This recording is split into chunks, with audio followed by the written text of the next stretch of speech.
And on March 12th, David Gold, retired historian and attorney, what do you do here in the winter? The lives of real Catskill Jews. Some of us even know what Catskills are. Hope to see you in the future. Rabbi Tina, it's yours.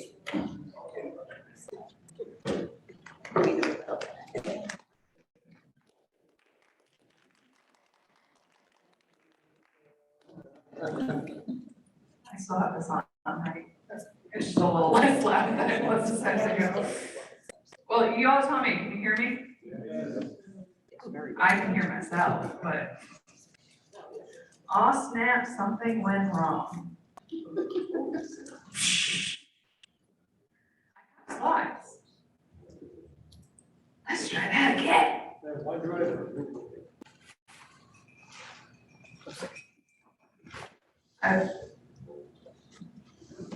All right, maybe I don't have slides. No, that'll take half an hour. Well, no, that's great. I will multitask in a few minutes and see if it wants to cooperate once it's had its coffee. What? Might not be on the network.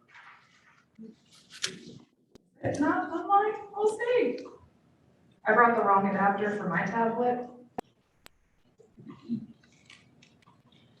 Never trust the technology. It says it's on Wi-Fi. We'll just give it a minute to have its coffee and then we'll try again. And if anybody wants, I can email the slides. They have pictures. The pictures are fun, but not entirely relevant. So what I wanted to talk about today is progressive halakha. And I'm guessing there's at least one or a few people in this room that when I use the word halakha go, or have different notions of what that word means. In essence, today's lecture is brought to you by my pet peeve of the, I'm Reform, I don't have to do that. So this is me chatting for an hour on why I don't like that sentence. I figured that was not a great title to get people here.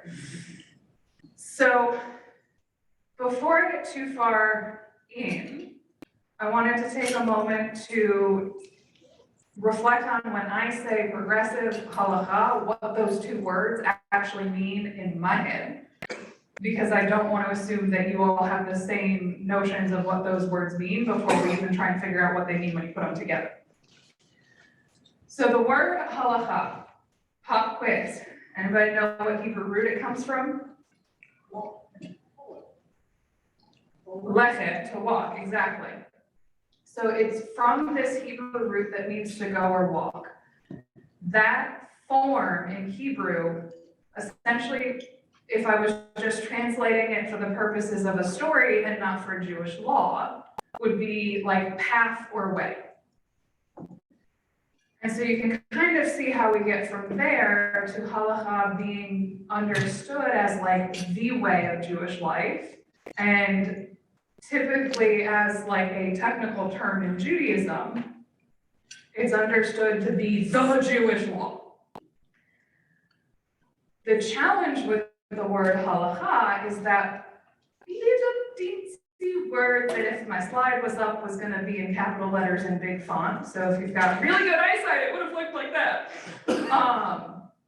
That word, the.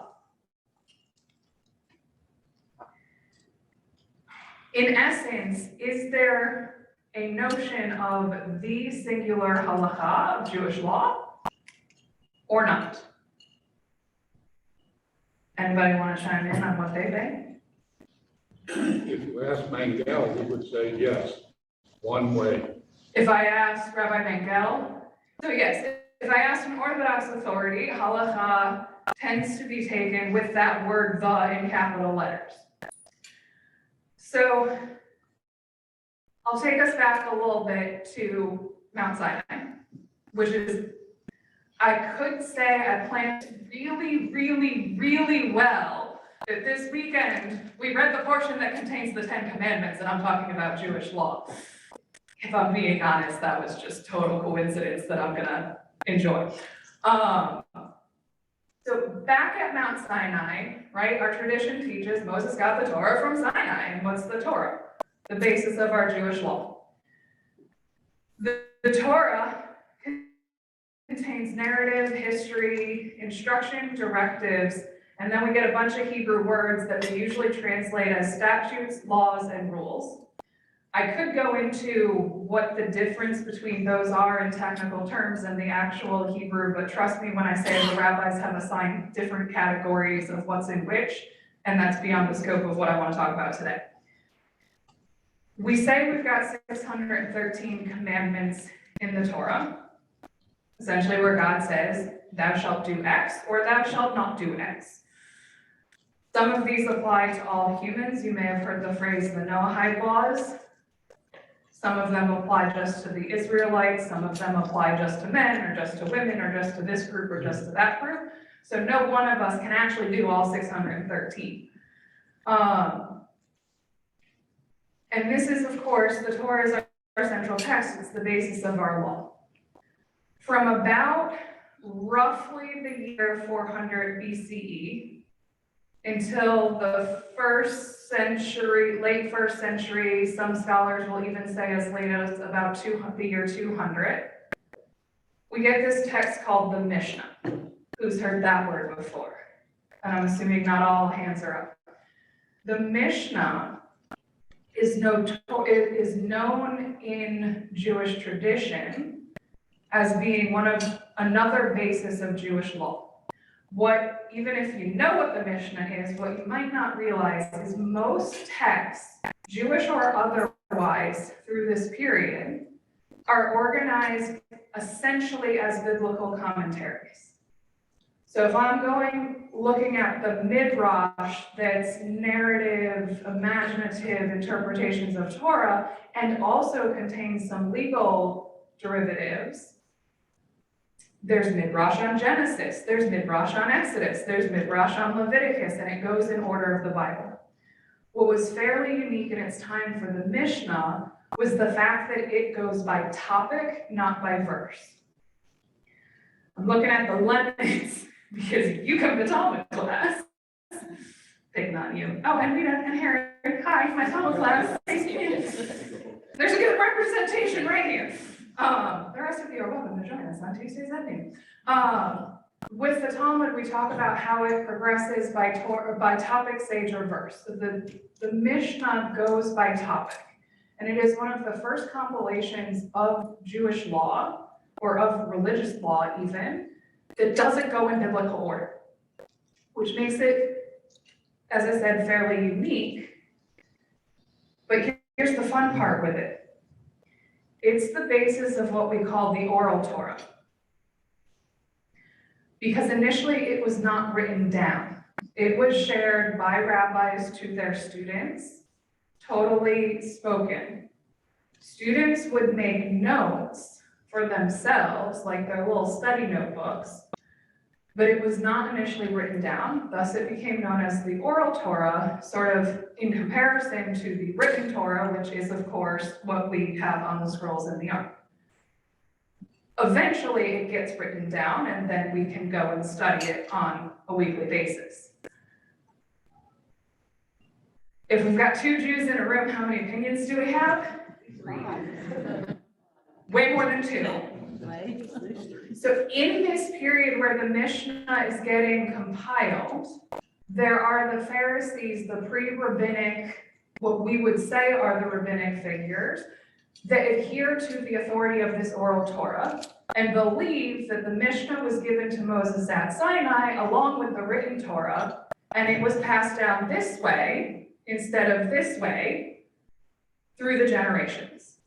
And so they believe, the rabbis of the Mishnah, that everything they say has the authority of God because it came from God at Sinai. It wasn't just stuff we rabbis came up with.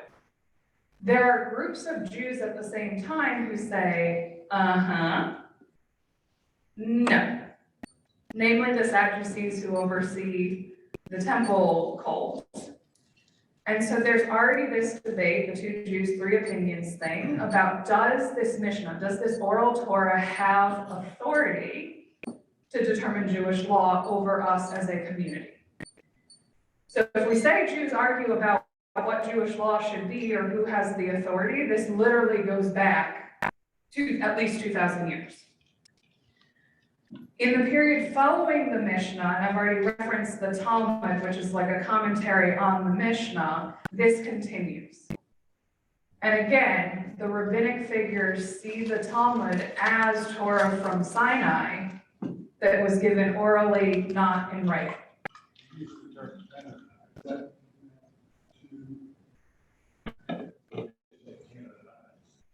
If I said canonized, I meant compiled. No, I didn't mean what you said. Okay. I was wondering whether that meant whether that's authority. I say, in my experience, canonized is usually used for the Bible, so I would venture to say the rabbis of the time might use that verb. It's not typically used in scholarship today.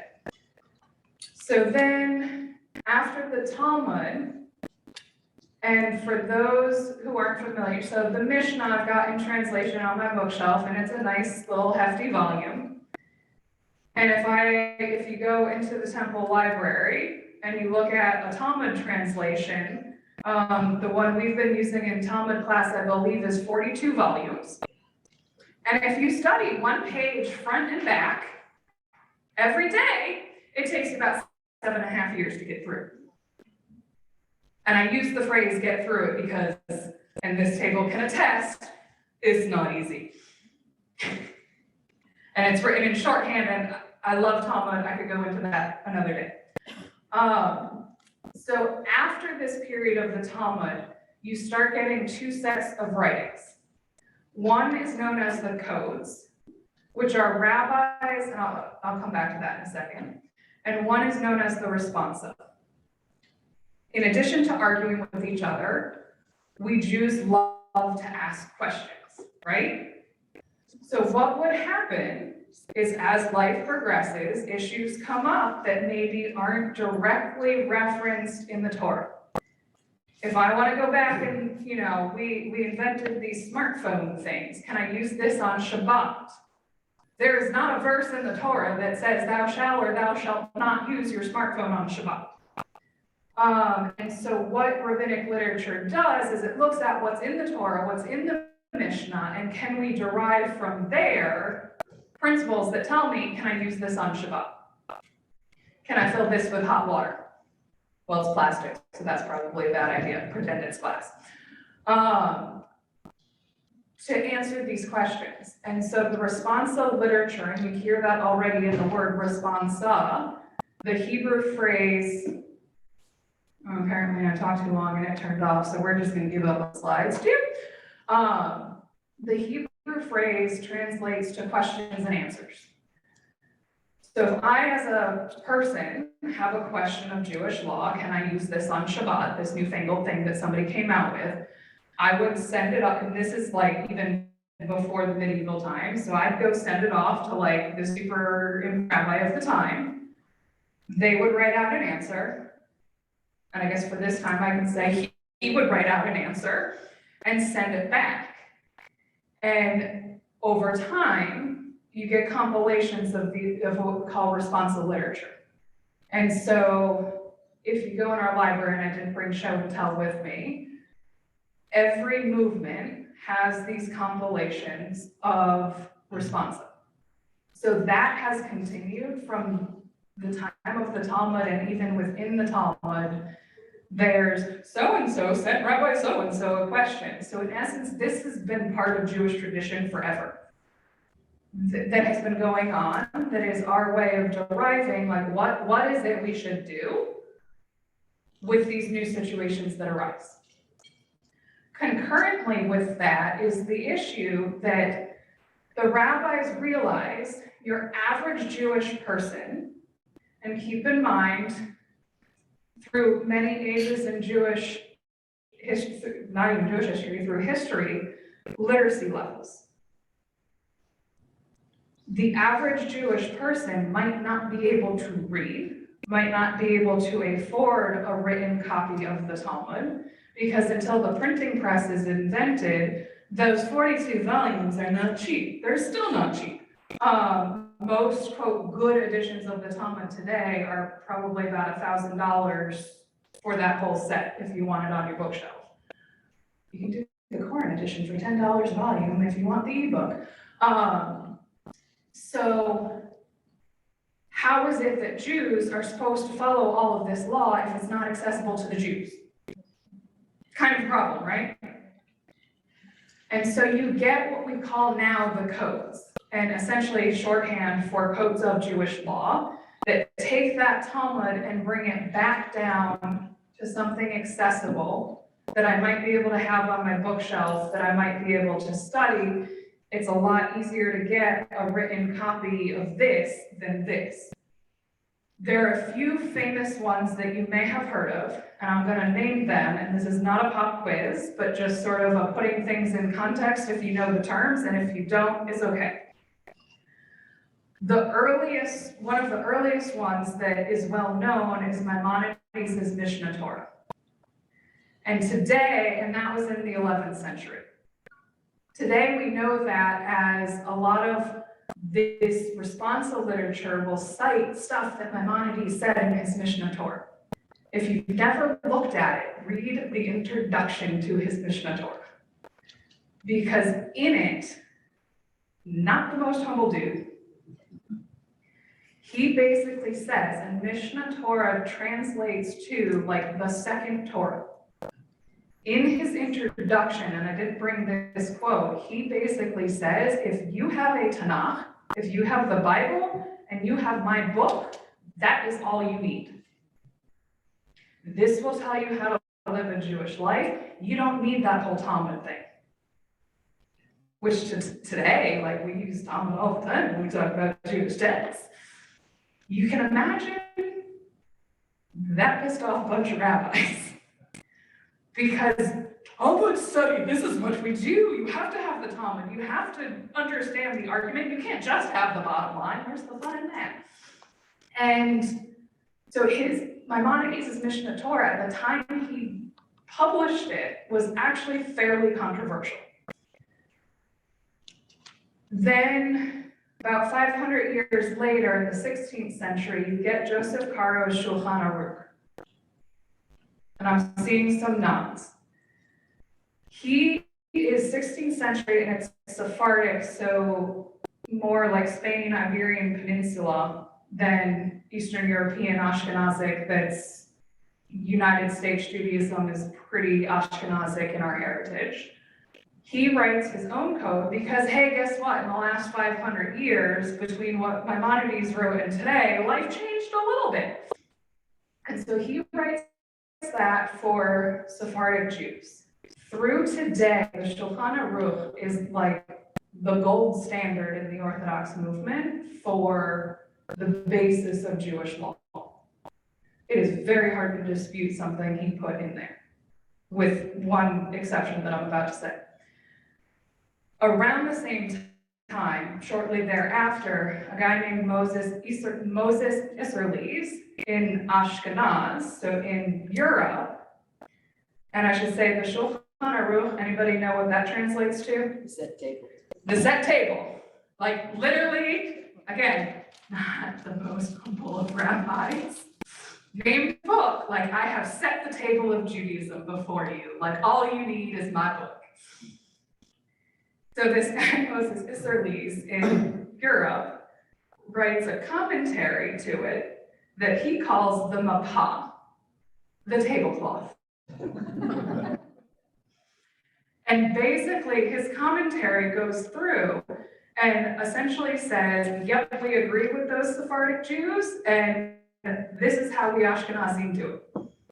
And when I say the Shulchan Aruch is sort of the basis for Orthodox Jewish law, Ashkenazic Jewish law today, it's with the Mapa commentary with it. Those are often thought of as like the three main codes. There's actually one that you may have heard of called The Guide to Jewish Religious Practice. And anybody want to guess when that was written? I'll give you a hint. The fact that its name is in English should give it away. It was written in the 70s by Rabbi Isaac Klein, who was a professor of Jewish law at JTS in the conservative movement. And that book has basically become like the Shulchan Aruch for conservative Judaism. When I applied to JTS for rabbinical school, so that would have been 2010, it was required reading for every applicant to JTS. As far as I know, it still is today because I haven't seen anything. It's not like there's a new edition of it out. And so that book becomes like this code for conservative Judaism. In the introduction, and I'll share this piece with you, Rabbi Klein writes, the premise on which Torah is based is that all aspects of life, leisure no less than business, worship, or rites of passage, such as birth, bar mitzvah, marriage, divorce, and death, are part of the covenant and mandate under which every Jew is to serve God in everything that he does. In the eyes of Torah, there is, strictly speaking, no such thing as a purely private domain. For even in solitude, be it in the privacy of the bath or the unconsciousness of sleep, one has the capacity and duty to serve God. Any responses to that? It's impossible to live that way. Right? That sounds a little daunting, that I'm responsible to serve God even when I'm sleeping. And I shared that in that I find that a powerful statement of how is it that we can think about our Jewish practice in terms of, we could argue what duty and covenant and some of those words mean, but how do we live those out in all, most, we could argue those words too, aspects of our lives. The other piece I wanted to spend a little time on is that word progressive, because we here in North America usually use the word, we're Reform Jews. I see head nods, yes. There is a World Union for Progressive Judaism that was founded in 1926 to be, and this I pulled directly from their website, the International Network of Reform, Liberal, Progressive, and Reconstructionist Movements, serving an estimated 1.8 million members worldwide in just about 1,200 congregations in over 50 countries. And I put that in there to say that is why I use progressive as opposed to reform halakha, is that it makes it a little bit broader and trying to see us as not just North American reform, but part of a slightly bigger whole that we know exists, but I feel like consciously don't always think about. The piece I'm guessing nobody had, well, I'm not gonna say nobody because that's a dangerous statement in a group of fairly well-educated Jews. I'm going to make the assumption that at least most of you in the room have never heard of the Freehoff Institute for Progressive Halakha. We have an Institute for Halakha, and as a room of well-informed Jews who are going to show up on a Sunday morning for an education session have not heard of it. That's also part of why I'm giving this lecture. Also because I like progressive halakha and I've been trying to get involved with them and they've got some really cool stuff. I can nerd out on all of that later, and I brought you some lists. This institute was founded in, what was it? I swear I wrote this down. Was founded in the name of Solomon Freehoff, who was a leader within, he was ordained from HUC, I believe, and published 8 volumes of responses. So those questions and answers that we talked about, 8 books of them, he was responsible for writing. So if you're shorthand, he knew his stuff. And it's named for him to emphasize the enduring connections between Reform Jewish religious practice and the sources of Jewish legal tradition.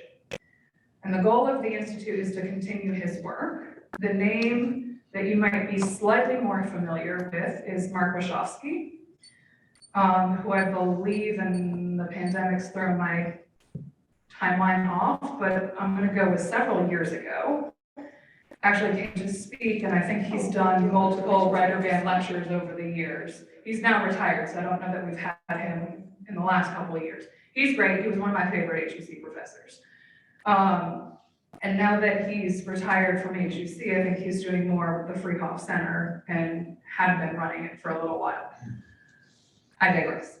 So what I see this Freehoff Institute and the way Halakha is presented at HUC is really answering this question of how do we continue to emphasize that traditional religious practice and traditional halakha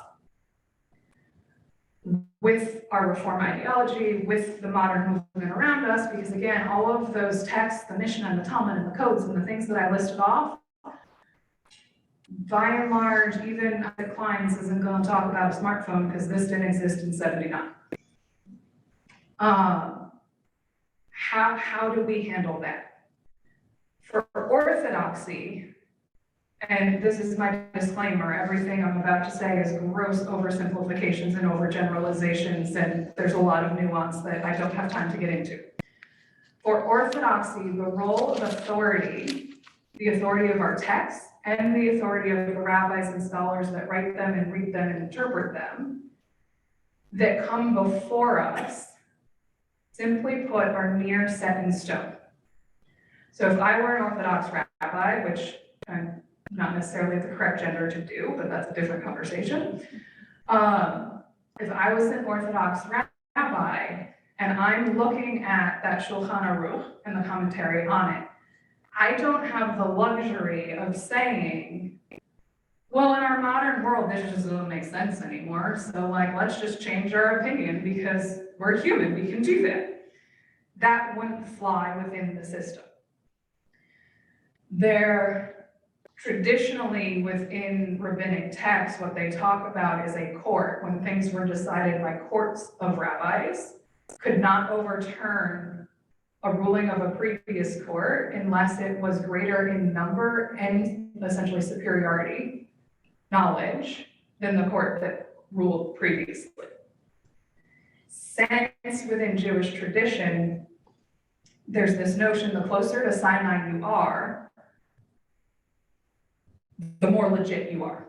Like the Jewish game of telephone, right? Things get a little messed up the farther along you get. Gross oversimplification is how that's understood.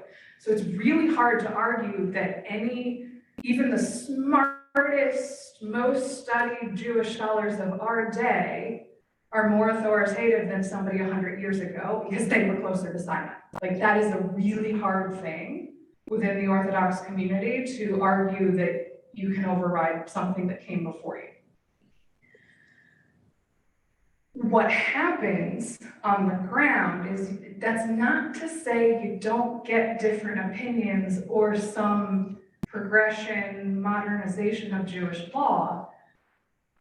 What happens is instead of overriding or overruling a precedent, you can go to a rabbi and get a lenient ruling. You can go to a rabbi and get an exemption. So somebody give me a fun Jewish law question. How do you kosher a microwave oven? How do you kosher make kosher a microwave oven, right? Typically the answer is boil a cup of water for at least a minute in it and the steam will kosher it and then you wipe it out and all's good. I don't know, what if I'm like not allowed to microwave for more than 5 minutes at a time? I'm making things up. I could go to the rabbi and say, oh, there's this issue, like, what do I do? And that rabbi might give me a lenient ruling that for my specific circumstance, because I live in a college dorm and blah, blah, blah, blah, blah, blah, that I can do it this way. But the halacha itself hasn't changed.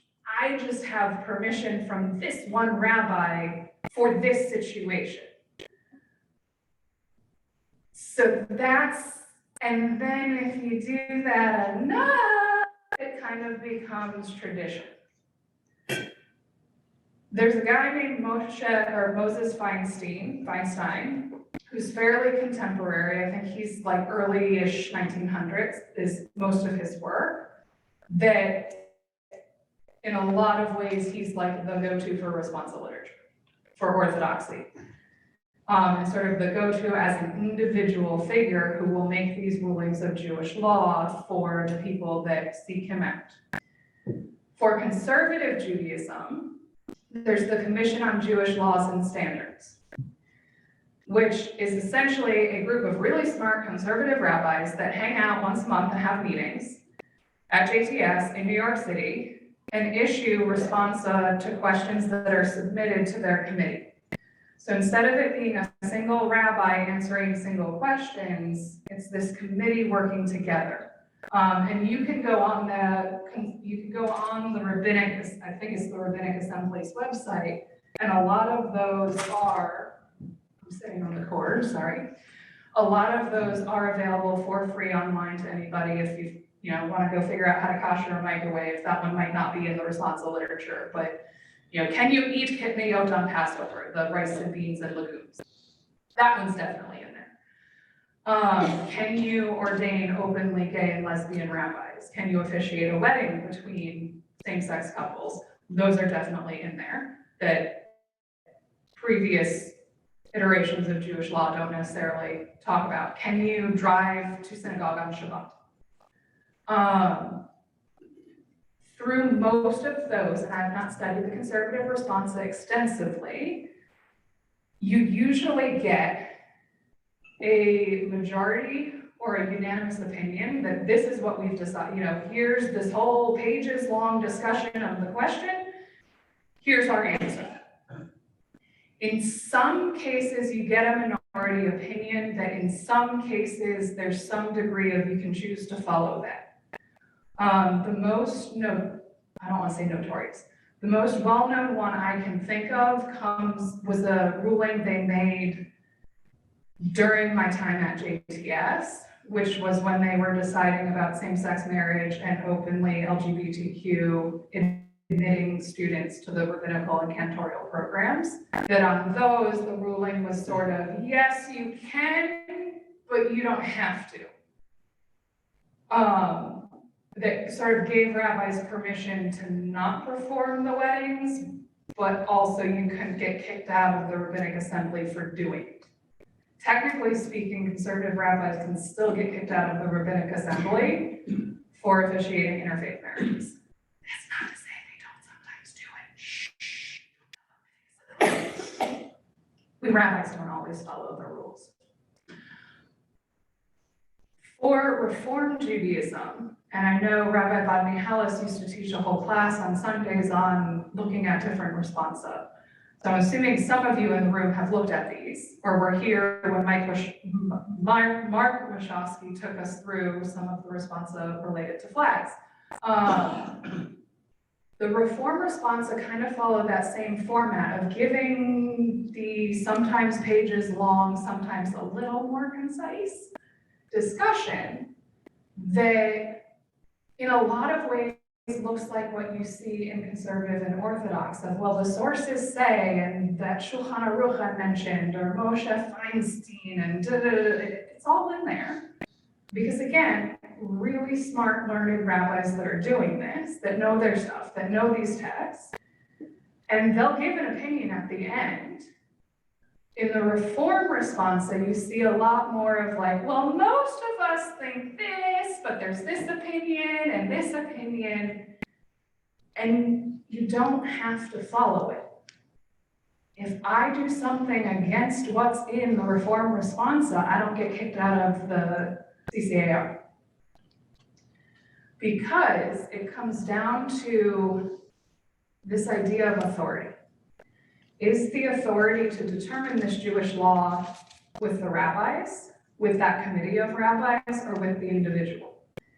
And that's where you get to what I said at the beginning was my pet peeve of I'm Reform, I don't have to do that.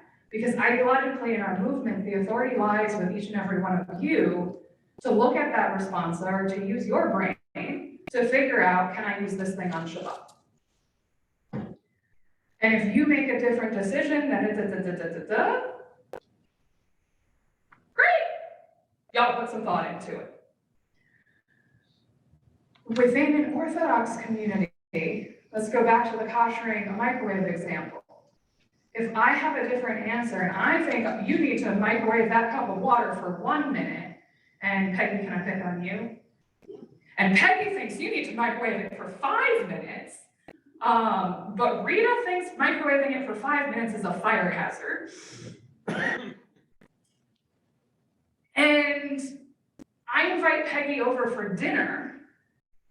My microwave is kosher for me, but not for her.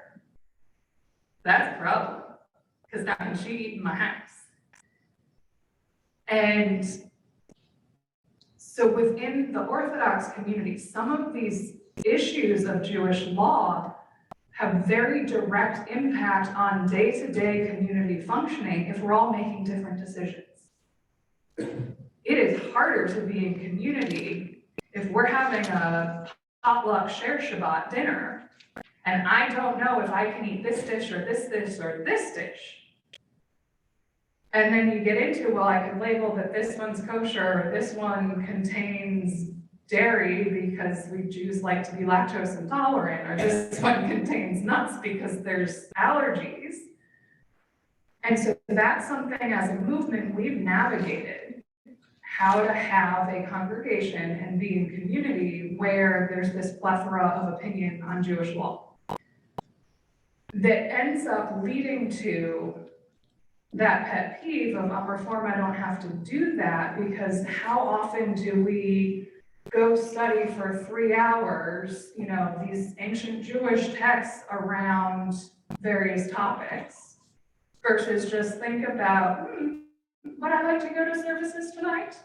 Would I like to study some Torah today? We don't always put that intentional thought into what we do, Jewish or otherwise.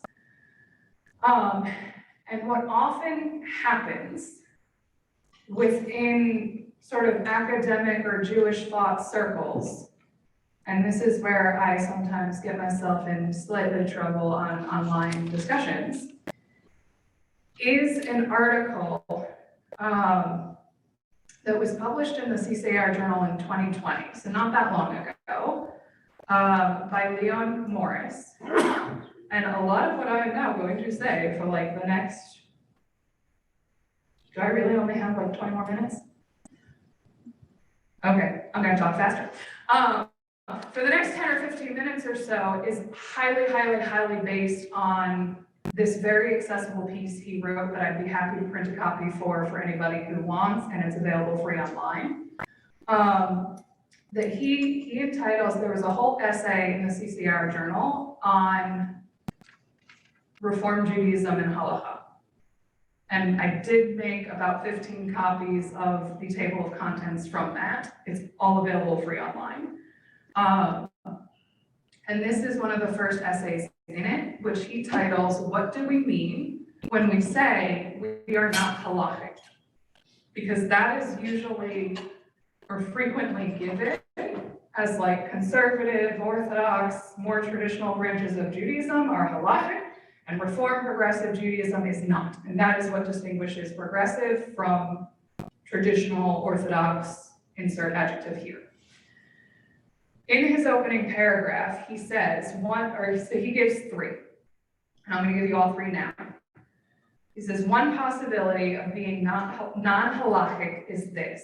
We are not bound by the Shulchan Aruch. Remember that text I talked to you about from, Joseph Caro's 16th century code of Jewish law, nor any other specific code. As Jewish law evolved and particular precedents were established, there was a narrowing of the range of opinions and legal possibilities. And the shift from halacha, lowercase h, how he writes it, a rich multivocal discourse with majority and minority opinions or positions, to capitalized the halacha,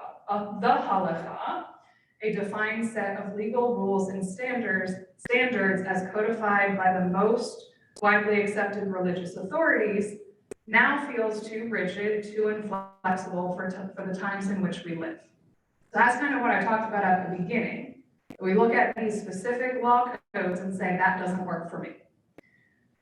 And in my opinion, it gets to this idea of when we use that word halacha, are we capitalizing it? Are we putting that the before it?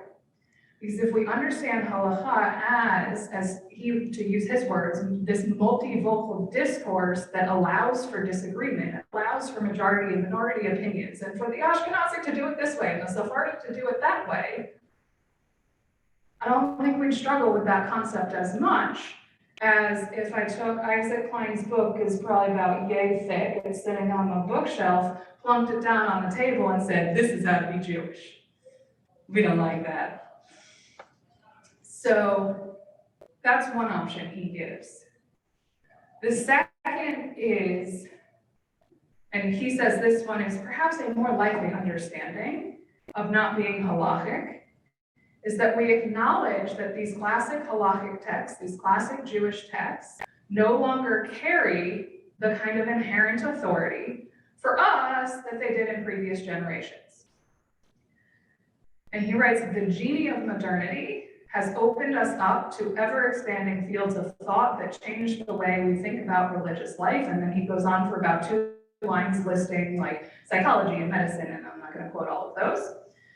In equal measure, our integration with the larger world and our deep relationships with and affection for non-Jews is unprecedented in Jewish history. What I didn't say before about, Mishnah and Talmud and some of those early law codes, where were Jews living? We were living amongst other Jews. In a lot of places before the Enlightenment and Emancipation, we didn't have the rights of citizenship. We wouldn't have to consider how could I be a Jewish politician, because being a politician was out of the picture. And so in a lot of ways, some of the questions of our relationships with the secular or non-Jewish world didn't exist for Jews way back when these codes were written.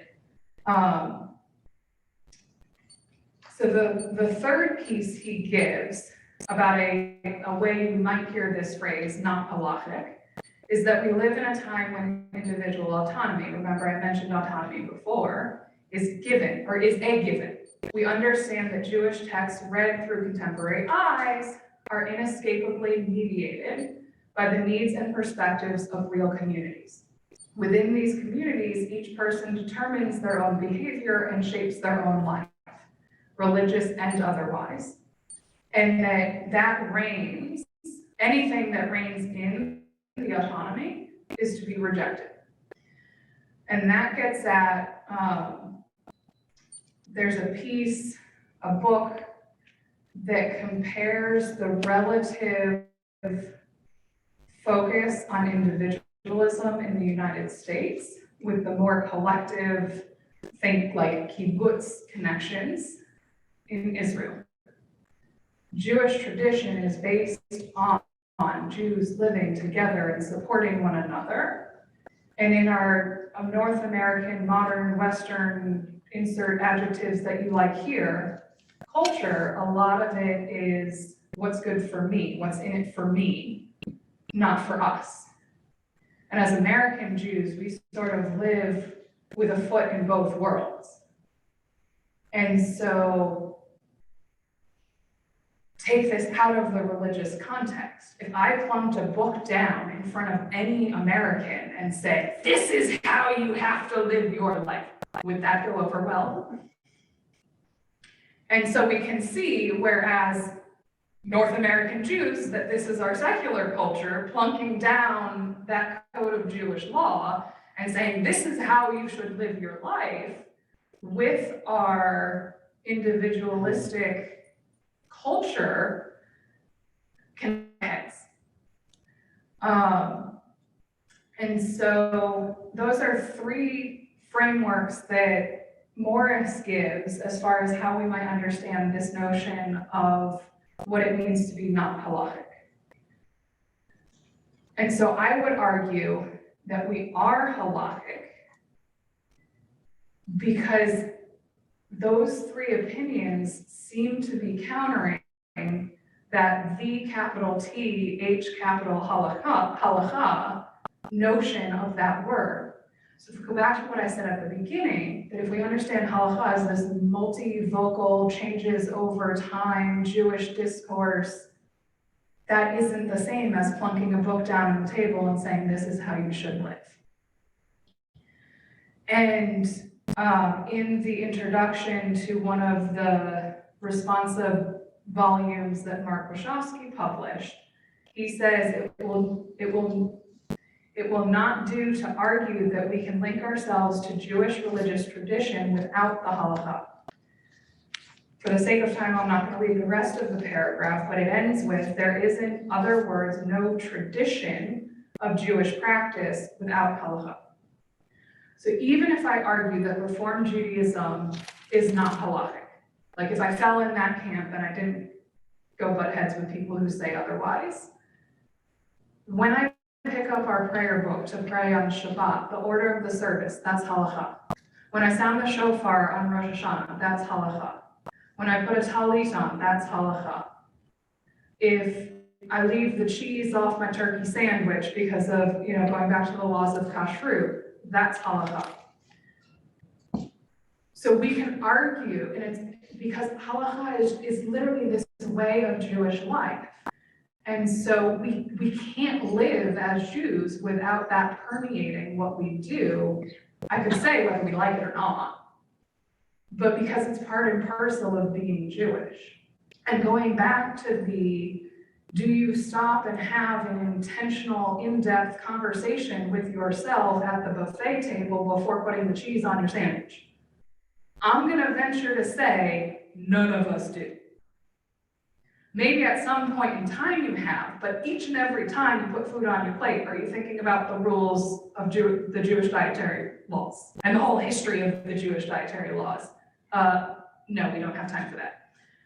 So ideally, as Reformed Jews, we have those conversations with ourselves or with our rabbis or with our peers, come up with a decision and follow it.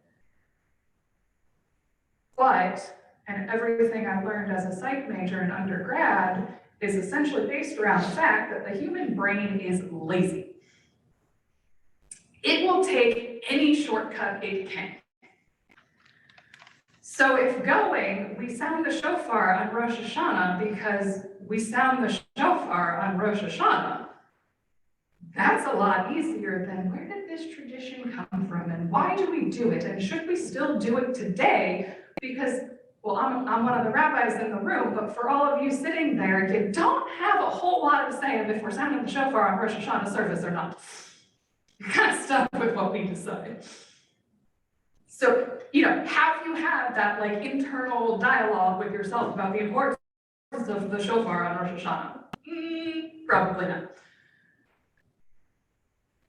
But that all comes from this Jewish way of living. But we don't think of it as halacha often as Reformed Jews. So to me, and I'll sort of end with this, and that leaves at least a little bit of time for questions. What I hope we can struggle with, because as a rabbi, I like making you think, what is our sense of duty or obligation? When I say those words, what's your duty as a Reformed Jew? How do you understand even that word duty? There's a strong push within the leadership and the culture of Reform Judaism in North America on the focus on social justice. So if we get a little squirmy in our seats when I say it's your religious duty to pray 3 times a day, and you go, well, that's not really gonna work for me. Can we understand part of our duty as to tikkun olam and repairing the world and social justice needs? For a lot of us, that probably makes us squirm in our seat a lot less than a lot of Muslim that book I put on the center of the table.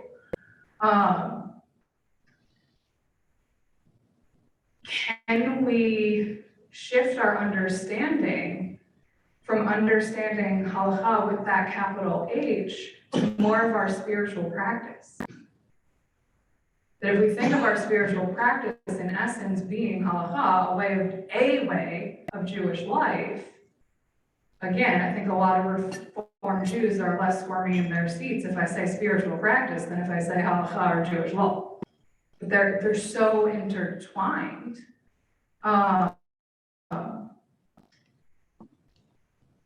And sort of shifting this conversation from I'm Reform, I don't have to do that, to let me think about what it is I do or what it is I don't do and why. To have some of those. And so I'll end with a piece that Morris wrote, where he says, beyond the specific duties and obligations that emerge within our religious lives, halacha is also a language of discourse, a methodology that demonstrates creativity, interpretation, and expansiveness. In essence, as we've gone through the Enlightenment and emancipation and into modernity, and then scholars would argue, are we in post-modernity? And I'm not going to go there. If we can understand halacha as a framework that allows for creativity and innovation and new interpretation and expansiveness, as opposed to that narrowing, taking the Talmud and Jewish literature and bringing it down to that code of Jewish law, I think we squirm in our seats a little less. So I'll end there so that you all can ask some questions. Have fun, go. Amy. I encountered Responsa not too long after I joined this congregation, Rabbi Bloom. This was a modern sort of pregnancy where they get a pretty good idea of when my son Joe, I didn't know much about it at that time, but I knew about when he was born, and it was precisely 8 days before Erev Rosh Hashanah. And I thought, I'm aware that rabbis are a little bit busy during that time, and I had some concerns about this. You think we are? So sure enough, I called Temple and I said, he's here. And eventually, I think it was Rabbi who did in fact call me back. And when I originally asked him this question, he said, don't worry, just don't even think about it. You'll have your baby, everything will be okay. Yeah, I hope so. But when Joe Ben was actually born, he said, we'll figure this out. And he thought a little bit, and he said, called me back a little while later, and it was actually our associate rabbi, Rabbi Glickman, who said, here's what we're gonna do. We're gonna put his time of birth on Jerusalem time. That way you can have, because what he said, and I remember this, nothing takes precedence over Brittany law. He's gotta have this, and it should happen that day. So that's how it worked. You would do it on Yom Kippur morning. Right, well, and that's exactly what he said. He said, we have to do it in the lobby at Beth Abraham, or rather, Beth Temple Israel, which is now Omega, we'll do it. Well, Joe was a good little baby, and I could actually bring him to services that night because he was such a quiet little fellow. So that was one experience, with halacha. And most of my family are vegetarians. Part of that was because it was just the easiest way to be kosher. And that's one of those things that is just, okay, this is easier, let's do it. So. Well, I'd say the vegetarian piece at a lot of interdenominational Jewish gatherings, meals will be vegetarian because it sidesteps most of the laws of kashrut. And so that gets at in a world where there are multiple ways to be Jewish, how do we live together as Jews? That's a challenge within the Reform movement, but also across the movements on slightly different levels. Other questions, comments, observations? which for those who attend my Talmud class is key for if you want to say something, speak now. Carol, Amy brought up a very interesting, I think Mitchell's bringing you the I mic, know, I think everyone can hear me though. You don't think so? but you need to be recorded for posterity. Okay. My mother died Erev Rosh Hashanah. It was almost 57 years ago. And I'm here, and she died in New York City. The funeral was gonna be the day after Rosh Hashanah. I had to get from here with my family there, and we traveled on Rosh Hashanah. Did I feel funny? I'd already made arrangements we had just moved here, to go to temple, to be part of the community. And I think that's the only Rosh Hashanah service I've ever missed. But it was a choice. What is most important? Honor thy mother and father, or go to services if you can. Where should one be? And I think that's what you're saying. We are weighing those things as we go through our lives. Do I come to services on Friday night? I can't walk. I'd never make it. Or not come to services. What is the most important to me as a Jew to participate in? And I think that's what you're saying, is that the progressive halacha, how is it impacting each of our lives as we go through it? And I would venture to say, I'll use the example of driving to synagogue on Shabbat. That from an Orthodox understanding, the act of starting the car, because, and I'm not a mechanic, yeah, and I just pushed the button now, right? But, turning, back when I learned to drive, and I'm guessing I'm the youngest one in the room, so all of you too. When you turn the ignition, there's a spark and there's gas and it's burning, and that's gonna break a whole bunch of Jewish laws of Shabbat. We'll just keep that simple. So in an Orthodox community, you don't drive to synagogue on Shabbat, you walk. What happens if you can't walk the mile to synagogue? And by and large, in an Orthodox community, you're gonna live within walking distance of the synagogue. If we were Orthodox, I would not live in Miamisburg and work here. That's a schlep if I'm not using my car. The conservative movement, and you can find the response online, discusses this compromise between, with the increase of suburbanization, where now we have Jews that are no longer living within walking distance of the synagogue. It's important to pray in community. It's important to observe Shabbat. What happens when we can't do both? Orthodoxy would say, live close enough to the synagogue and the problem is solved. Modern life says we can't all live within walking distance of the synagogue and have our jobs or be in the school districts we want, or other things that, based on values of Jewish education and being in partnership with the secular world, are also important. And so the conservative response that comes down to, you can drive to synagogue on Shabbat, provided your car is in good maintenance, it's gassed up, and you make no other stops on the way. Like, you can drive to synagogue and home from synagogue so that you get to pray in community. You don't have to walk 10 miles. And you're sort of breaking Shabbat as little as possible, because we could argue that turning the car on, some of the traditional thought process of what halachot that might break are debatable, and all the more so if I have an electric car. The Reform movement, how many of you think about turning your car on and driving here for a Friday night or Saturday morning service? Probably not so much. Would I encourage you to, hey, maybe think about gassing up your car before Shabbat, because handling money on Shabbat isn't a great thing? Have that conversation with yourselves. But I like using that one because you kind of see how the different movements struggle with contemporary challenges within our ideology. And maybe if I live a mile from synagogue when I'm not 6 months pregnant, walking that mile to synagogue is not an issue. I promise you, in another 2 months, I would not want to have to walk here a mile before services, and I'm pretty sure you would not want to stand next to me if I did.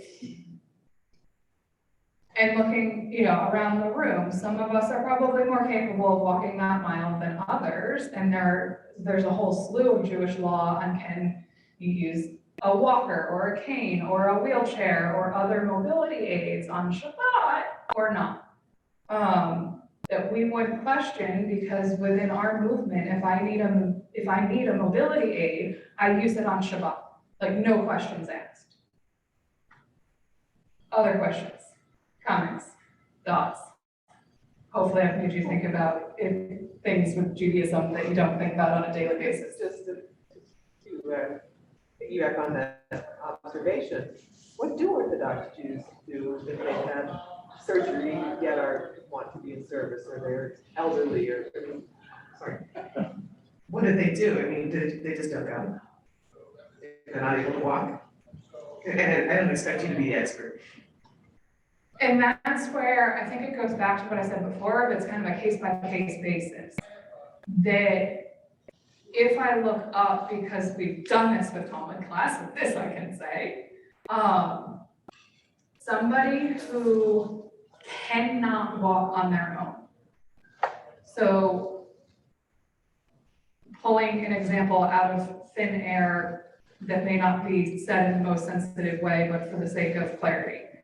If I'm a double amputee and walk on prosthetics, I cannot walk without those. Then the prosthetics are considered an extension of my body. And that's totally okay to use on Shabbat. The gray area is somebody who, say, uses like a walker where I could get up and walk from where I'm sitting to the table or the buffet table and back, but I can't walk a mile to synagogue. It's harder to make the argument that the walker or the cane or whatever I'm using is an extension of my body if I don't always use it.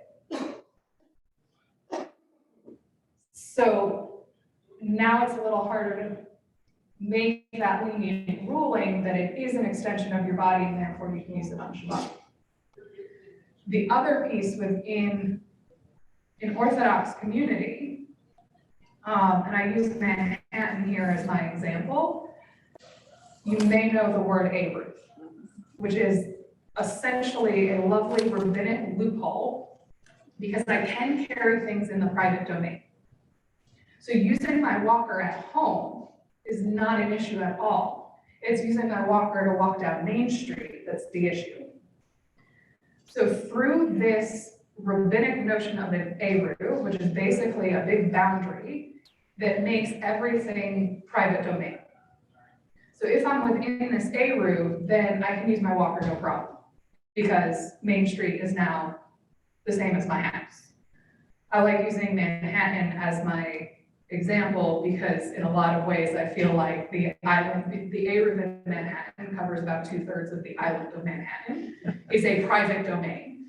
And it's like, having lived there for 4 years, that seems both very apt and so wrong. Because, just think about how many people that encompasses. So when we look at aspects of Jewish law sort of from the outside or from things that we don't necessarily adhere to, we raise all of these questions, but what if this, but what if this, but what if this? There are a lot of rabbinic loopholes. And so yes, when you first start studying the laws of kashrut or decide, hey, I want to keep kosher, it is overwhelming and there's so much out there. When it's something that you are immersed in a community that follows a certain understanding of keeping kosher, it's like any other diet you might follow. And we talk about this a lot in Talmud class of how much of this is argument for the sake of argument and defining boundaries, and how much of this is not as complicated as it seems if you're living on the inside of it. So I think the short answer is if I'm in a more traditional community, there is likely to be an Eruv, and then a lot of those issues don't apply.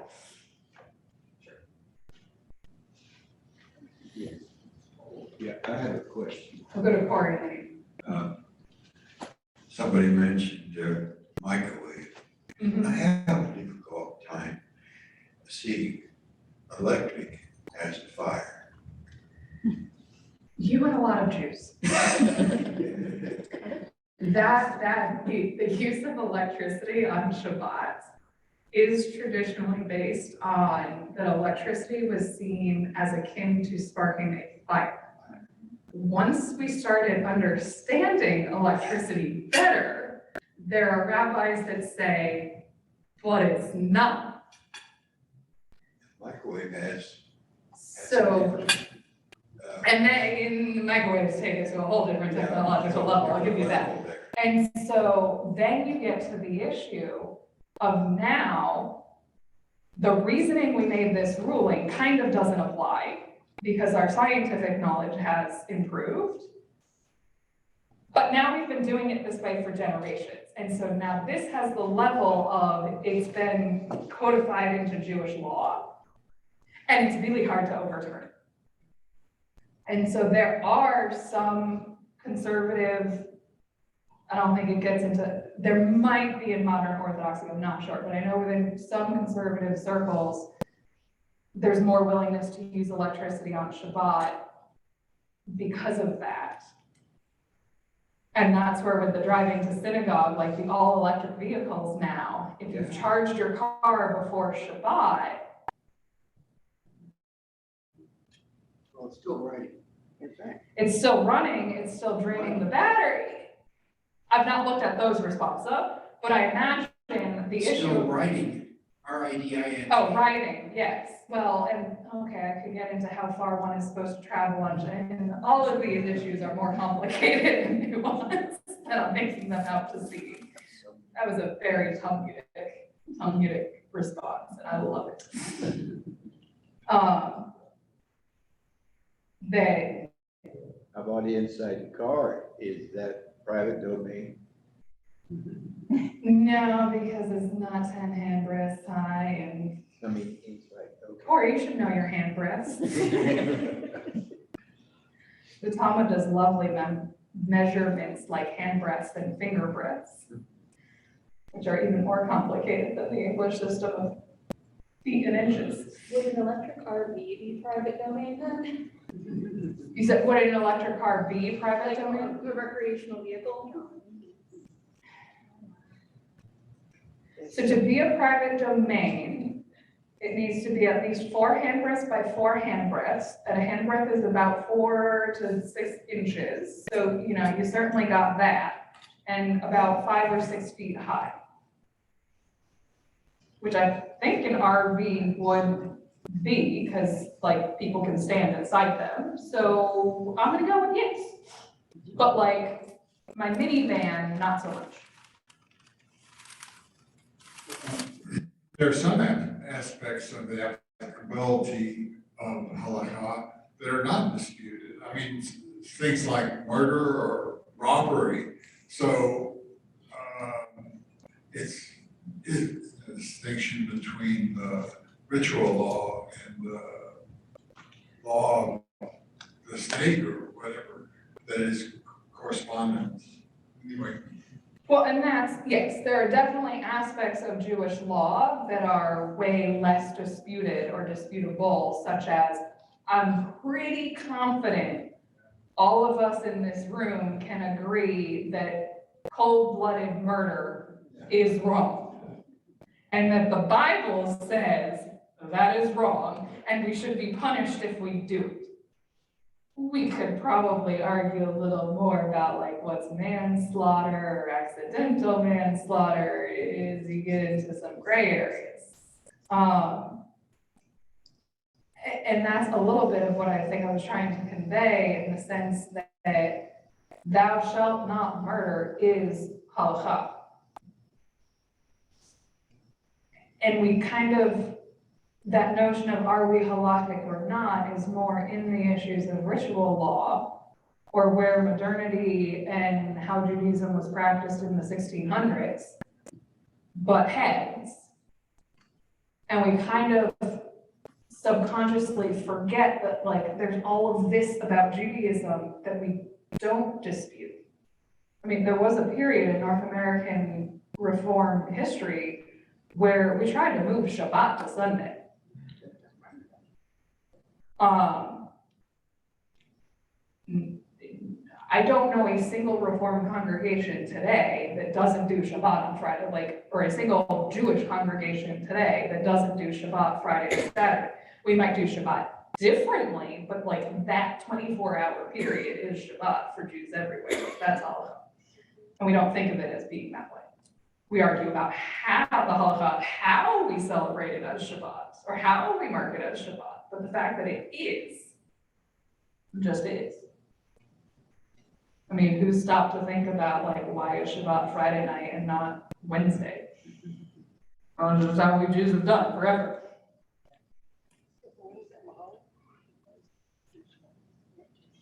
I'll just bring up one, I think it's really, I almost idiotic. It's ridiculous. Several of us Because were in Jewish law would Israel. never ask ridiculous questions. And Two of us were in Israel within the past month, and this I remember from before, and we were there 2 Shabbats. Now, you're not supposed to ride, you're not supposed to push the buttons, but the elevator in the hotel stops at every floor, so the people are getting in and riding, and in and riding. Now, is it better to ride on the elevator to the 4th or 5th floor, or walk up and down the stairs, which is work, much more work than walking in and going up? And to me, you know, how hard is it to push the elevator button and wait for the elevator? And that's another thing, but that's what struck me so fervently each time that I have been there, is that the elevator goes up and down and the people ride the elevator up and down, and there are a lot of very Orthodox people who come, seem to spend Shabbat at the hotels because it's easier to, I guess, celebrate Shabbat. And they're riding up and down the elevators all the time. You want to put, I love Israel. I'm thinking, staying at a large hotel when I was there for Maccabia that had at least 20 floors. And there were signs on the elevators that it was like, please, like the Shabbat elevators would stop on the lobby floor and then like floor 10. So if your room was on 1 or like 2 to 9, and there were arguments about like, could somebody whose room was on the 9th floor take the elevator to the 10th floor, so they only had to take the stairs down a flight instead of up 9? Anyways, I digress. There are Jews who will say that the Shabbos elevator you can't use. There are plenty of Jews who say the Shabbos elevator is perfectly good to use. And there are Jews who say it is perfectly good to use, but it takes forever, so I'll take the stairs anyways. The piece I'll nuance in how you phrased your question of the work of climbing the stairs, when we say we don't do work on Shabbat, and I see my Talmud class already smiling because you know what I'm about to say, is more about creative work. So I could do a super intense D1 level workout, run 10 miles on my treadmill, provided I fall in the category of the electricity that it's using is okay. We'll just set that part aside, you know, and read 1,000 pages that were assigned for a college course on Shabbat. I have not broken a single law of Shabbat except the treadmill maybe.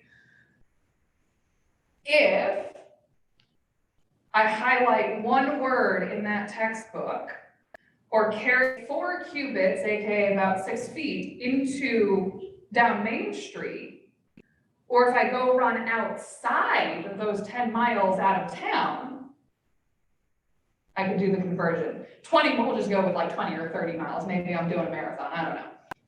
Out of town, now I've broken Shabbat.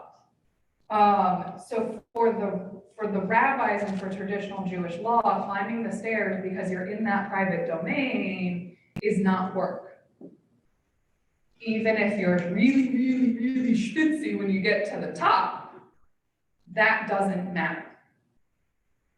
But the issue of pushing that elevator button and completing the electric circuit, now you have created something because you completed the circuit.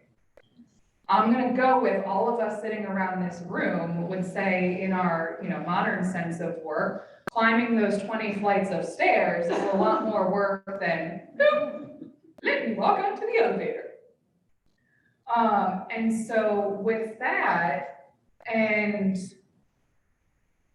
for those who have been in situations with a Shabbat elevator or the like, how do you navigate what is the traditional law that is meant to protect Shabbat as this sacred set-aside time when we are supposed to rest and enjoy ourselves and connect with our spiritual selves, is walking up the 9 flights of stairs? Does that fulfill those goals? Does pushing the button categorically make me not fulfill those goals? If Shabbat is about a time of rest, even as a former D1 athlete, I don't want to walk up those 9 flights of stairs, certainly not 6 months pregnant if I was on that Israel trip with you all. Does it matter if the elevator is going there anyways? Because I could argue, and in New York City, this is a debate. If I've got a monthly pass to the subway system, and that subway car is going from station A to station B to station C, whether I am on it or not, and everything is prepaid, and it doesn't matter how many times I ride the subway, because it's a flat rate, and let's say, for the sake of argument, electricity is out of the picture such that swiping in doesn't matter. Can I get on the subway or can I get on the bus? There are some Jews who would say that seems kosher. There are some Jews who would say, but the subway schedules are based on how many people use them. So if Jews are using them on Shabbat, they're going to run more often and and you're causing somebody else to do work by getting on that train. Do I believe that in the island of Manhattan that my getting on a subway, or any of you getting on a subway, or even if we all get on the subway, is going to change the subway schedules for the transit authority? No. That's what camp I fall in.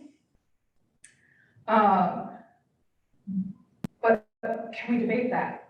Are we thinking about that? Of how is my behavior impacting the system? It's an interesting question. I've got about 3 minutes till I need to teach Hebrew, so if somebody else wants to ask a question, I recognize we're over time, so also if you need to leave, much like every other educational topic I've given in this congregation, I'm not offended if anybody leaves. Since I started, I will say thank you, Rabbi Tina. You have enlightened us.